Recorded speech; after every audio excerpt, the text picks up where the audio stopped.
Here are 4 reasons why you get back pain during RDLs that have got nothing to do with your form.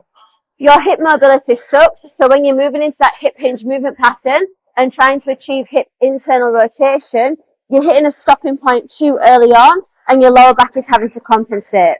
Your spine is just generally stiff as fuck because you never move it. You always train in neutral spine and you don't train outside of the sagittal movement plane.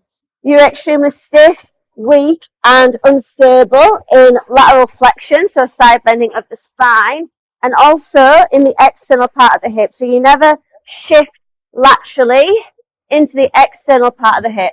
Then that links to doing everything in the sagittal movement plane. So if your knees are always facing forward and you pretty much go up, down, or forwards and back, you've got absolutely no movement in the frontal movement plane, moving side to side. We don't do any hip rotation.